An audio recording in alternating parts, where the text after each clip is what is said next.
ವಿರೋಧ ಪಕ್ಷ ನಾಯಕರು ಮತ್ತು ಮುನ್ನಡೆದಂತಹ ತರುಣ್ ಕುಮಾರ್. ಮಾನ್ಯ ಸಭಾಪತಿಗಳೇ,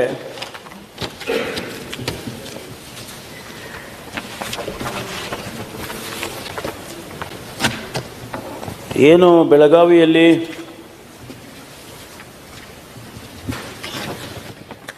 ಪಂಚಮಶಾಲಿ ಸಮುದಾಯ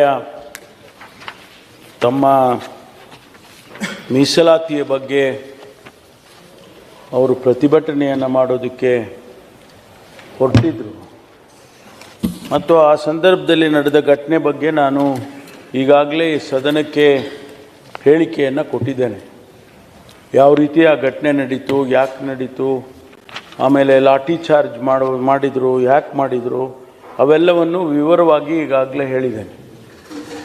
ಆ ಸಂದರ್ಭದಲ್ಲಿ ಮತ್ತೆ ಅದನ್ನು ಪುನರುಚ್ಚಾರ ಮಾಡುವ ಅಗತ್ಯ ಇಲ್ಲ ಅಂತೇಳಿ ನನಗೆ ಅನಿಸುತ್ತೆ.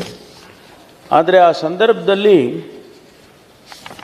ಮಾನ್ಯ ವಿರೋಧ ಪಕ್ಷದ ನಾಯಕರುಗಳು ಬಹಳಷ್ಟು ಜನರಿಗೆ ಗಾಯಗಳಾಯಿತು, ಅವರಿಗೆ ಹೊಡೆದಿದ್ದಾರೆ ಮತ್ತು ಅವರು ಎಲ್ಲಿ ಹೋಗಿದ್ದಾರೆ ಅಂತ ಗೊತ್ತಿಲ್ಲ, ಈ ರೀತಿ ಪ್ರಶ್ನೆಗಳನ್ನು, ಅನುಮಾನಗಳನ್ನು ವ್ಯಕ್ತ ಮಾಡಿದ್ದಾರೆ ಅಂತ ಕೇಳಿದೆ. ನಾನು ಕೆಳಗಿನ ಮನೆಯಲ್ಲಿ ಬೆಳಗಿಂದನೂ ಅಲ್ಲಿದ್ದೆ. ಆದ ಕಾರಣ ಇಲ್ಲಿ ನಡೆದಂಥ ವಿಷಯಗಳ ಬಗ್ಗೆ ಒಂದಿಷ್ಟು ಮಾಹಿತಿಯನ್ನು ತಗೊಂಡೆ. ಇಷ್ಟು ಕೊಡಿ. ಸುಮಾರು 11 ಜನ ಅವರು ಗಾಯಗಳಾಗಿತ್ತು, ಅವರಿಗೆ ಏಟುಗಳು ಬಿದ್ದಿತ್ತು ಅಂಥೇಳಿ ನಮ್ಮ ರೆಕಾರ್ಡ್ಸ್ ಪ್ರಕಾರ ಇವತ್ತು ಇದೆ. ಅವರೆಲ್ಲರೂ ಕೂಡ ಆಸ್ಪತ್ರೆಗೆ ಕರ್ಕೊಂಡು ಹೋಗಿ ಅವ್ರಿಗೇನೆಲ್ಲ ಚಿಕಿತ್ಸೆ ಮಾಡಬೇಕಾಗಿತ್ತು ಅದನ್ನು ಮಾಡಿ ಅವ್ರನ್ನ ಡಿಸ್ಚಾರ್ಜ್ ಮಾಡಿದ್ದಾರೆ. ಒಬ್ಬರು ಶಿವಬಸವ ಪರಮೇನಪ್ಪ ಕಪಾಸಿ ಅಂತೇಳಿ ಅವರನ್ನು ಅಡ್ಮಿಟ್ ಮಾಡಿದ್ರು. ಅವ್ರಿಗೂ ಕೂಡ 1 ದಿವಸದ ಮಟ್ಟಿಗೆ ಇಟ್ಕೊಂಡು ಅವರನ್ನು ಕೂಡ ಡಿಸ್ಚಾರ್ಜ್ ಮಾಡಿದ್ದಾರೆ. ಅವರೆಲ್ಲರೂ ಕೂಡ ಮನೆಗಳಿಗೆ ವಾಪಸ್ ಹೋಗಿದ್ದಾರೆ. ಅದು 5 ಜನ ಮಾತ್ರ ಆ ರೀತಿ ಆ ಕ್ಯಾಟಗರಿಯಲ್ಲಿ ಇದ್ದಂಥವರು.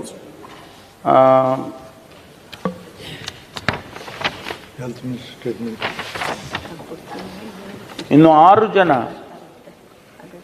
ಅವರೆಲ್ಲ OPD ಟ್ರೀಟ್ಮೆಂಟ್ ತೊಗೊಂಡಿದ್ದೆ. ಅಂದರೆ ಅಲ್ಲೇ ಆಸ್ಪತ್ರೆಯಲ್ಲಿ ಒಂದಿಷ್ಟು ಟ್ರೀಟ್ಮೆಂಟ್ ತೊಗೊಂಡು ಅವತ್ತೇ ಅವರೆಲ್ಲ ಡಿಸ್ಚಾರ್ಜ್ ಆಗಿ ಹೋಗಿದ್ದಾರೆ. ಅವರ ಹೆಸರುಗಳು ಕೂಡ ಬೇಕು ಅಂದರೆ ನಾನು ಅವರ ಹೆಸರುಗಳನ್ನು ಕೂಡ ಕೊಡ್ತೇನೆ. ಆದ್ದರಿಂದ ಯಾರನ್ನು ಕೂಡ ಪೊಲೀಸ್ನವರು ಅವ್ರನ್ನೆಲ್ಲೋ ಇಟ್ಕೊಂಡಿದ್ದಾರೆ, ಅವ್ರನ್ನ ಕರ್ಕೊಂಡೋಗಿ ಎಲ್ಲೋ ಇಟ್ಕೊಂಡಿದ್ದಾರೆ ಅಂತಕ್ಕಂಥ ಅನುಮಾನ ಏನು ವ್ಯಕ್ತ ಮಾಡಿದ್ದಾರೆ, ಆ ಅನುಮಾನ ಪಡುವ ಅಗತ್ಯ ಇಲ್ಲ. ಅವರೆಲ್ಲರೂ ಕೂಡ ಅವರವರ ಮನೆಗಳಿಗೆ ಹೋಗಿದ್ದಾರೆ ಅಂತಕ್ಕಂಥದ್ದನ್ನು ಈ ಸಂದರ್ಭದಲ್ಲಿ ಹೇಳೋದಕ್ಕೆ ಬಯಸ್ತೇನೆ. ಆಮೇಲೆ ಪೊಲೀಸ್ನವರು ಸುಮಾರು 23 ಜನ ಪೊಲೀಸ್ನವರಿಗೆ ಕಲ್ಲೇಟುಗಳು ಬಿದ್ದಿದ್ದವು. ಆ 23 ಜನರಿಗೂ ಕೂಡ ಈಗಾಗಲೇ ಅವರಿಗೆ ಟ್ರೀಟ್ಮೆಂಟು ಕೊಟ್ಟಿದ್ದಾರೆ. ಅವರು ಯಾರೂ ಕೂಡ ಅಡ್ಮಿಟ್ ಆಗುವಂಥದ್ದು ಗಾಯಗಳೇನಾಗಿರಲಿಲ್ಲ. ಆದರೆ ಕಲ್ಲೇಟುಗಳೇನು ಬಿದ್ದಿದ್ದು ಅವಕ್ಕೆಲ್ಲ ಟ್ರೀಟ್ಮೆಂಟ್ಗಳನ್ನು ಕೊಟ್ಟು ಅವರನ್ನು ಈಗಾಗಲೇ ಡಿಸ್ಚಾರ್ಜ್ ಮಾಡಿ, ಅವತ್ತೇ ಡಿಸ್ಚಾರ್ಜ್ ಮಾಡಿ, ಕೆಲವರು ಬೆಳಗಿಂದ ಸಂಜೆವರೆಗೂ ಇದ್ದಾರೆ, ಕೆಲವರು ಮಾರನೇ ಬೆಳಗ್ಗೆವರೆಗೂ ಇದ್ದಾರೆ. ಅವ್ರನ್ನೆಲ್ಲ ಡಿಸ್ಚಾರ್ಜ್ ಮಾಡಿ ಅವರು ಕೂಡ ಈಗ ಅವರವರ ಡ್ಯೂಟಿಗೆ ಹೋಗಿದ್ದಾರೆ. ಆದ್ದರಿಂದ ಯಾರನ್ನೂ ಕೂಡ ಪೊಲೀಸ್ನವರು ಅರೆಸ್ಟ್ ಮಾಡಿ ತೊಗೊಂಡೋಗಿ ಎಲ್ಲೋ ಇಟ್ಟಿದ್ದಾರೆ ಹಾಗೆ ಅಂತಕ್ಕಂಥ ಅನುಮಾನ ಬೇಕಾಗಿಲ್ಲ ಅಂತಕ್ಕಂಥ ಮಾತನ್ನು ಈ ಸಂದರ್ಭದಲ್ಲಿ ಹೇಳೋದಕ್ಕೆ ಬಯಸ್ತೇನೆ. ಈಗಾಗಲೇ ಕೆಳಗಿನ ಮನೆಯಲ್ಲಿ ನಾನು ಉತ್ತರ ಕೊಡುವಾಗ ಹೇಳಿದ್ದೇನೆ, ನಾವು ಇದರ ಬಗ್ಗೆ ಯಾವುದೇ ತನಿಖೆ ಮಾಡುವ ಅಗತ್ಯ ಇಲ್ಲ, ಎಲ್ಲವೂ ಕೂಡ ಬ್ಲ್ಯಾಕ್ ಆ್ಯಂಡ್ ವೈಟ್ ಇದೆ. ಎಲ್ಲ ವಿಷಯಗಳು ಕೂಡ ನಾವು ಈಗಾಗಲೇ ತಿಳಿಸಿದ್ದೇವೆ. ಪ್ರತಿಯೊಂದು ವಿಚಾರವೂ ಕೂಡ ಈಗಾಗಲೇ ಮಾಧ್ಯಮದಲ್ಲೂ ಬಂದಿದೆ ಮತ್ತು ನಾನು ಕೂಡ ಹೇಳಿಕೆಗಳನ್ನು ಕೊಟ್ಟಿದ್ದೇನೆ ಅಂತಕ್ಕಂಥದ್ದನ್ನು ಈ ಸಂದರ್ಭದಲ್ಲಿ ಹೇಳೋದಕ್ಕೆ ಬಯಸ್ತೇನೆ. ಯಾವುದೇ ತನಿಖೆ ಅಗತ್ಯ ಇಲ್ಲ ಮತ್ತು ಅಧಿಕಾರಿಗಳನ್ನ ಅವ್ರ ಮೇಲೆ ಕ್ರಮ ತಗೋಬೇಕು ಹಾಗೆ ಅಂತಕ್ಕಂಥ ಮಾತು ಕೂಡ ಬಂತು. ಕೆಳಗಿನ ಮನೆಯಲ್ಲೂ ಬಂತು, ಇಲ್ಲೂ ಕೂಡ ಬಂದಿದೆ. ಆ ಅಧಿಕಾರಿಗಳಿಗೂ ಕೂಡ ಯಾವುದೇ ಕ್ರಮ ತಗೊಳ್ಳೋ ಅಗತ್ಯ ಇಲ್ಲ ಅಂತ ಹೇಳಿದ್ದೇನೆ. ಯಾಕೆಂದರೆ ಅವ್ರ ಡ್ಯೂಟಿ ಅವ್ರು ಮಾಡಿದ್ದಾರೆ. ಅವರೇನು ಅವರಾಗ ಅವರು ಹೋಗಿ ಮಾಡಿರ್ತಕ್ಕಂಥದ್ದಲ್ಲ.